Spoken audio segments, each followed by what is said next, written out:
Ndabashuhuje bene data bakunze b'ikiganiro Menya Ukuri, muri kumwe n'umuvugabutumwa Goreti Muhongerwa. Reka nsenga Imana bagezeho icyo Imana yampaye gusangira namwe uyu munsi. Uwiteka Mana yo kwizerwa no kwiringirwa, ndagushimye Mwami ko wongeye kumpa uyu mwanya kugira ngo Mwami Imana mvuge ijambo ryawe rigeze ku bantu bawe. Mana ndagusaba rero kugira ngo wivugire muri jye nyakubahwa Imana, ijambo ugiye kunyuzamo ribe ingirakamaro kuri buri wese uri buryumve. Mu izina rya Yesu ndagusaba kugira ngo Uwiteka Imana umanuke inyuma y'ijambo ryawe, urikomeze mu baryumva bose, mu izina ry'Umwami wacu Yesu Kristo. Amen. Uyu munsi tugiye kurebera hamwe ibintu bitatu Imana ishaka ku bantu bayo. Ikintu cya mbere tubona ni ugukora ibyo gukiranuka. Icya kabiri ni ugukunda kubabarira. Icya gatatu ni ukugendana n'Imana wicisha bugufi. Ibi ni ibintu bitatu bikubiyemo ibintu byinshi Imana ishaka ku bantu. Reka dusome ijambo ry'Imana muri Mika ibice 6 umurongo wa 8. Haravuga ngo yewe mwana w'umuntu we, yakweretse icyiza icyo ari cyo, icyo Uwiteka agushakaho ni iki? Ni ugukora ibyo gukiranuka, ni ugukunda kubabarira, no kugendana n'Imana yawe wicisha bugufi. Ngibyo ibintu bitatu Imana igushakaho muri iki gihe, muri ibi bihe turimo bikomeye. Imana irashaka kugendana ibi bintu bitatu mu buzima bwawe: gukora ibyo gukiranuka, gukunda kubabarira, kugendana n'Imana wicisha bugufi. Nukiranuka ugakora ibitunganye, ugakora iby'Imana ishaka, Imana izaba iri muri wowe, Imana izakwishimira, Imana izajya ikurwanira intambara zawe zose. Nukunda kubabarira, ukagira umutima ubabarira, ukagira imbaraga zibasha kubabarira uwaguhemukiye, ukabasha kubabarira uwakugiriye nabi, uzaba ufite ubutsinzi, uzagendana ubutsinzi muri wowe. Muri ibi bihe turimo uzabasha gucamo wemye uri umutsinzi, kuko Imana izaba iri kumwe nawe, Imana izaba igendana nawe agatoki ku kandi, Imana izaba ituye muri wowe ikuyobora. Icya gatatu ngo ni ukugendana n'Imana wicisha bugufi. Mwene data ndagusaba kugira ngo ugire umutima uca bugufi imbere y'Imana. Umuntu ufite umutima uca bugufi, Imana iba iri kumwe nawe, agendana nayo. Imana ikorana n'umuntu ufite umutima uca bugufi. Ibi ni ibintu by'ingenzi bikubiyemo ibintu byinshi cyane. Niba ufite ikintu cya mbere cyo gukiranuka, ntabwo uzabasha kugirira nabi mwene so, ntabwo uzabasha kugambanira mugenzi wawe, kuko uzaba ufite gukiranuka muri wowe. Nugira kubabarira muri wowe, ukabasha kubabarira uwaguhemukiye, uzabasha no kugirira impuhwe ubabaye, uzabasha no kuba wagirira neza umuntu wese ufite ikirusha, kuko uzaba ufite uyu mutima w'imbabazi muri wowe. Imana igufashe kandi ikugirire neza. Ni ukuri tugenda muri iyi si twikorera ubushake bwacu, ugasanga turakora amanywa nijoro tukiyuha icyuya, ariko ubushake bwacu aribwo twimirije imbere. Umuntu wese akifuza ibyo yifuza, ibyo agambiriye, ibyo akeneye muri we. Ariko ijambo ry'Imana riratubwiye ngo iby'Imana idushakaho ni ibi. Reka twimirize ubushake bw'Imana imbere aho kwimiriza ubushake bwacu imbere. Iyo wimirije ubushake bwawe imbere, Imana ibita muri wowe. Iyo wimirije ubushake bwawe imbere, uba wiyobora, ntabwo uba uyoborwa n'Uwiteka Imana. Ndagusaba kuyoborwa n'ubushake bw'Imana. Mwene data mukundwa, wowe unkurikiye muri iyi video, ndagusaba kugira ngo uyoborwe n'ubushake bw'Imana, ugire gukiranuka muri wowe, ugire kugendana n'Imana wicisha bugufi, ufite umutima uca bugufi, kandi muri wowe harimo kubabarira. Kubabarira binaniye abantu benshi. muri iki gihe dukeneye kugendana umutima w'imbabazi. Muri iki gihe turi mu gihe kigoye, aho abantu birebaho, aho abantu bagiye kwikunda, n'uwagiraga imbabazi akazitakaza akazireka. Ariko mwene data mukundwa, we wumva aya magambo, ndagusaba kugira ngo ugundire imbabazi muri wowe. Gira umutima w'imbabazi, ugire kubabarira, ugire kwihangana muri wowe, ubashe kubabarira uguhemukiye. Uzaba uri umutsinzi, uzaba uri kumwe n'Imana, izajya igutsindishiriza kandi izajya ikuneshereza ibikurwanya byose. Ugire gukiranuka, ugire guca bugufi, ntukishyire hejuru. Reka twifuze gukora ubushake bw'Imana, aho kugira ngo twimirize ubushake bwacu imbere, reka twimirize ubushake bw'Imana imbere. Iyo twimirije ubushake bw'Imana imbere, ubwami bw'Imana buba butuye muri twebwe, ubwami bw'Imana buba buri muri twe, Imana ibiri muri twebwe imbere, kuko twashoboye gukora ubushake bwayo, kuko twabashije gukora ibyidushakaho. Uyu munsi wowe unyumva mwene data, ndakwinginze kugira ngo utangire witoze kwimiriza ubushake bw'Imana imbere, kuruta uko wimirizaga ubwawe imbere, kuruta uko washyira ibyifuzo byawe imbere. Ahubwo icyo Imana igushakaho aba ari cyo ushyira imbere, urebe ko ubasha gukora icyo Imana igushakaho. Twirirwa muri iyi si turirimba turi mu bwami bw'Imana, turaharanira kuzajya mu bwami bw'Imana, ariko hari ibiranga abantu bifuza kujya mu bwami bw'Imana, hari ibiranga ubwami bw'Imana. Mwene data mukundwa, wowe unyumva, hari ibiranga ubwami bw'Imana, nabyo ni ibintu bitatu kandi tugomba kwitondera cyane. Ni ibintu bitatu usanga mu ijambo ry'Imana riri mu Baroma ibice 14 umurongo wa 17. Haravuga ngo kuko ubwami bw'Imana atari ubwo kurya no kunywa, ngo ahubwo ari ubwo gukiranuka n'amahoro no kwishimira mu mwuka wera.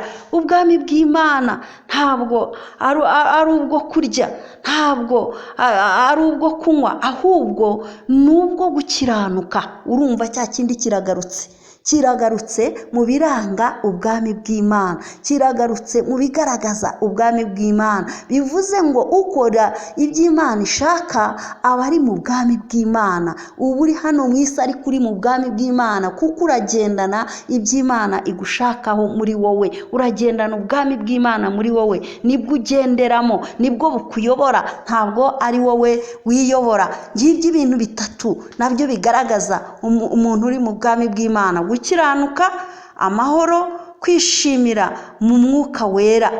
Niko ijambo ry'Imana ritubwiye ngo kuko ubwami bw'Imana atari ubwo kurya no kunywa, ahubwo ari ubwo gukiranuka n'amahoro no kwishimira mu mwuka wera. Icya mbere ni ugukiranuka, ubwo urumva kiragarutse. Icya kabiri ni amahoro, ukagira amahoro mu mutima wawe. Umuntu ufite gukiranuka agira amahoro muri we, abatuje. Umuntu ufite gukiranuka ntabwo ayoborwa na kamere ye, ntabwo ayoborwa n'irari ry'umubiri we, ahubwo ayoborwa n'umwuka wera w'Imana, akishimira mu mwuka wera, ayoborwa n'umwuka wera w'Imana. Bityo amahoro ya Kristo akaba aganje muri we, akaba ari muri we, agahora mu munezero w'umwuka wera, ntagire gusharira muri we. Ni naho hava kubabarira, akabasha kuba yabasha kubabarira uwamuhemukiye, akabasha kwihanganira uwamugiriye nabi, akamugirira impuhwe. Imana ifashe nawe igufashe muri ibi bihe turimo bigoye, muri ibi bihe aho abantu barimo kwirwanirira bagerageza kwicira inzira, muri ibi bihe aho abantu bose barwana bagerageza bashaka ubushake bwabo, cyangwa bashaka ibyo bararikiye ko ari byo bisohora. Wowe uhirimbanire kugira ngo ukore iby'Imana igushakaho, utwaranire kugira ngo ukore iby'Imana ishaka. Erega bene data bakundwa, ubwami bw'Imana buratwaranirwa. Ntabwo wapfa kujya mu bwami bw'Imana gusa, nta kintu wageraho utakiruhiye. Iyo dusomye muri Matayo 11:12 naho harabitubwira, haratubwira ngo uhereye ku gihe cya Yohana Umubatiza, ubwami bwo mu ijuru buratwaranirwa, intwarane zibugishamo imbaraga. Ubwami bwo mu ijuru buratwaranirwa, umva nshuti mwene data, niba wifuza kuzaraga ubwami bw'ijuru, urasabwa gukora ibyo Imana ishaka, urasabwa gukora ibyo Uwiteka Imana ishaka ku bantu bayo, ibyo twabonye mu ijambo ry'Imana muri Mika. ukagendana gukiranuka muri wowe, ukagira umutima w'imbabazi, ukagira kubabarira muri wowe, kandi ukagendana n'Imana yawe wicisha bugufi. Ibyo ni nabyo biranga wa muntu koko uri mu bwami bw'Imana, cyangwa wa muntu ufite indangagaciro zizamwinjiza mu bwami bw'Imana. Nugira ibi bintu uzaba ufite urwandiko rukwemerera kuzajya mu bwami bw'Imana, kuzaraga ubwami bw'Imana. Niba ugendana ibi bintu muri wowe, ukagendana ibi bintu mu mutima wawe, ukagendana gukiranuka, ukagendana kubaha Imana, ukagendana kubabarira, kandi ukagendana guca bugufi, ugendana n'Imana yawe, uzaba ufite ibyiringiro by'uko uzaragwa ubwami bw'Imana. Imana yo mu ijuru itugirire neza, itwambike imbaraga. Ni ukuvuga ngo mu yandi magambo, ntabwo uzaba ukiri uwawe ngo wigenge, uzaba uyoborwa n'Imana, uzaba uyoborwa n'Umwuka Wera w'Imana uri muri wowe. Ntabwo ari wowe uzaba wiyobora, ntabwo uzaba uyoborwa n'ibikurimo, ahubwo uzayoborwa n'ubushake bw'Imana, aba ari bwo bukuyobora. Nibwo uzajya uhirimbanira kugira ngo ukore, kuko ari cyo Imana igushakaho. Imana idufashe cyane, idushoboze guhitamo iby'agaciro, idushoboze kugenda uko ishaka, idushoboze gukora ubushake bwayo, kugira ngo tuzaragwe bwa bwami bw'Imana isezeranya abashoboye gukora ubushake bwayo.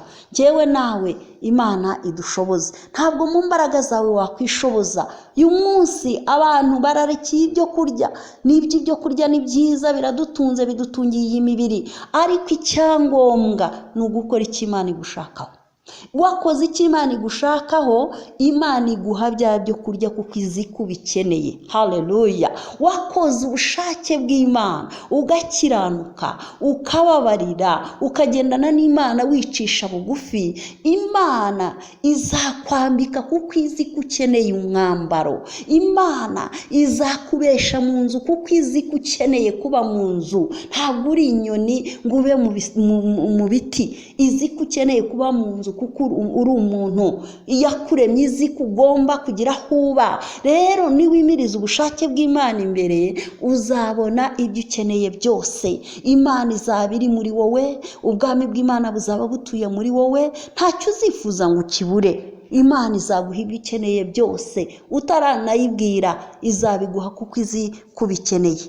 Yewe nawe duhishurirwe iri banga, tumenye ngo ubushake bw'Imana aba ari bwo tubanza imbere.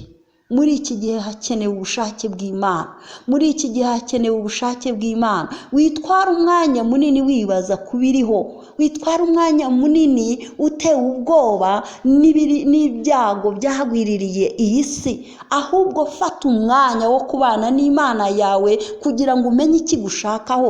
Fata umwanya wo gusenga, fata umwanya wo gushaka mu maso y'Imana, fata umwanya wo kujya mu ijambo ry'Imana, usome wumve icyo ijambo ry'Imana rikwigisha, wumve icyo Imana igushakaho, ugendere mu muyoboro Imana igushakamo. Imana ikugirire neza, Imana iduha ubwenge bwo gukora iby'Imana idushakaho. Twe kurarikira gukora ibyo twebwe dushaka, ubushake bwacu ngo abe ari bwo twimiriza imbere, twibagirwe icyo Imana idushakaho. Ni ukurerega burya wabashije gukora iby'Imana ishaka, Imana yita ku byawe. Imana yita ku byawe. Iyo wagiye mu by'Imana nayo ijya mu byawe. Nimureke rero twimirize ubushake bw'Imana imbere. Ubushake bw'Imana muri iki gihe ni ugukunda gukora ibyo gukiranuka. Ubushake bw'Imana ni ugukunda kubabarira, ni ukugendana n'Imana wicisha bugufi. Icyo ni cyo Imana idushakaho. Ukaba umuntu uhesha amahoro abo uri kumwe nabo, mukazaho ukora ntuberwamwa ngo abantu bakwinuwe bavuge bati dore wa muntu utubuza amahoro. Niba uri muri karitsiye abaturanyi bawe bakwinuwe, bihinube babe nta wagere iwawe mu rugo habe nta wuhagera kubera ingeso zawe mbi, ahubwo uba umuntu ufite ingeso nziza wifuzwa n'abantu bose. Ubwo uzaba ukora iby'Imana ishaka, ubera umucyo abandi, uba umuntu uhumuriza abantu, uba umuntu ubwira abandi ibyururutse umutima, aho kubabwira amagambo abica, ahubwo ubabwira amagambo meza y'Imana. Uba umuntu utanga ihumure mu gihe nk'iki, uhumuriza abihebye, utanga ibyiringiro mu babuze ibyiringiro, ubabwire ko hari Imana ikora ibikomeye, ubabwire ko inyuma y'imbaraga z'abana b'abantu hari imbaraga z'Imana zibasha gukora ibyananiye abana b'abantu. Icyo ni Imana igushakaho, n'iki nshakaho. Ntabwo ishaka ko usanga abaganya ngo nawe uganyane nabo, ntabwo ishaka ko uba umuntu ubuze umutekano muri karitsiye aho utuye, ubuze umutekano mu kigo aho ukora, ahubwo Imana irashaka kubana n'abantu bose amahoro. Imana irashaka ko amahoro ya Kristo atwarira mu mutima wawe ukaba umunyamahoro. Ubwo ni nabwo uzabasha kwihanganira umuntu ukugiriye nabi ukabasha kumubabarira. Ariko niba amahoro ya Kristo atari muri wowe, ntabwo uzabasha kubabarira. Ubutwari bwo kubabarira tubuhabwa n'Imana, ubutwari bwo gukora iby'Imana ishaka tubuhabwa nayo. Iyo twabashije kuyikomezaho, Uwiteka Imana idufashe kandi dushoboze gukora ibishaka muri Kristo Yesu. Ngo ntabwo ubwami bw'Imana ari ubwo kurya no kunywa. Uyu munsi twimirije ibyo kurya imbere, uyu munsi twimirije ibyo kunywa imbere, uyu munsi twimirije iby'imibiri yacu ishaka imbere, ariko ntabwo ari byo Imana idushakaho. Imana irashaka kubanza ubushake bwayo imbere. Nsoza ndabasubiriramo, isuzume urebe ko wujuje ibintu bitatu Imana igushakaho. Isuzume urebe ko wujuje ibi bintu uko ari bitatu. Icya mbere, gukiranuka. Icya kabiri, amahoro. Icya gatatu, kwishimira mu mwuka wera. Ibyo ni ibiranga umuntu ugendana ubwami bw'Imana muri we. Wongere wisuzume urebe ko wujuje ibi bintu nanone bitatu bigaragaza iby'Imana ishaka ku bantu. Icya mbere, gukora ibyo gukiranuka. Icya kabiri, gukunda kubabarira. Icya gatatu, kugendana n'Imana wicisha bugufi. Imana igushoboze kuba uw'Imana ishaka kuba we. Imana igushoboze kugendana ubushake bw'Imana mu buzima bwawe, aba ari bwo bukuyobora muri iki gihe turimo, muri iki gihe kiruhije benshi. Ugendana ubushake bw'Imana muri wowe kandi ugendana ubwami bw'Imana muri wowe. Ibi bintu byose ubigendane bikurange, biba ari byo bikuranga n'iby'Imana igushakaho. Iby'uyu mubiri wo kubyimiriza imbere, ntiwongere gutwara igihe kinini wita ku by'uyu mubiri, ahubwo ite ku by'Imana igushakaho. Urabibona hehe? Mu ijambo ry'Imana. Jya ufata umwanya munini wo gusoma ijambo ry'Imana, uritekerezeho, wumve icyo rikwigisha, wumve icyo Imana ivugana nawe muri ryo. Ikindi, jya ufata umwanya usenge, wihererane n'Imana, usenge, ubwire Imana uti shoboza, ubwire Imana uti nyambika imbaraga, ubwire Imana uti Mana nkeneye ko nkomeza muri ibi bihe, ubwire Imana uti Mana urashaka ko nifatane, ubwire Imana uti Mana mbera imbaraga, ndatentebutse, nkomeza, subizamo ibyiringiro, ntakaje ibyiringiro. Imana ikwambika imbaraga kandi gukomeze mu izina rya Yesu. Reka nsenge. Uwiteka Mana yo kwizerwa no kwiringirwa, ndagushimye Mwami w'abami ko unshoboje kuvuga ijambo ryawe. Ndagusabye rero nyaguhora ku ngoma, kugira ngo buri umwe wese uzumva ubu butumwa bwiza, Mana isumba byose, buzamuhindure ushaka kwaba we. Mana ushoboze buri muntu wese wumva ubu butumwa, kugira ngo Mwami Imana akora ibyo umushakaho mu izina rya Yesu. Twese Mwami Imana udushoboze nyaguhora ku ngoma Data wera, gukora Mwami Imana ibyo udushakaho, kandi Uwiteka Imana isumba byose, ubwami bwawe bube muri twebwe mu izina rya Yesu. Ibi nibitubamo ubwami bwawe buzaba buri muri twe. Ngaho rero dushoboza Uwiteka Imana, kandi ubwami bwawe iyo buri muri twe, amahoro yawe aba ari muri twebwe, amahoro yawe aba ari muri twe, kandi tukabasha nyagora ku ngoma kugendana nawe twicisha bugufi, tukabasha kugira umutima w'imbabazi, kuko ubwawe uri imbabazi, uri urukundo. Ibyo byose biba biri muri twebwe iyo twabashije gukora icyo ijambo ryawe ritubwira. Ngaho dushoboze muri byose, ni mu izina ry'umwami wacu Yesu Kristo senze, amen. Bene data bakundwa, bakunze b'ikiganiro Menya Ukuri, ndongera kwibutsa umuntu wese udukurikira kuri iyi channel yacu ya YouTube, niba utarakora subscribe akaba ari ubwa mbere ugiye kuri iyi channel yacu, ndagusaba kugira ngo ujye ukora subscribe, kandi wibuke gusangiza ubu butumwa bagenzi bawe, ndetse ukore no kuri like. Imana iduhana umugisha mu izina rya Yesu, amen.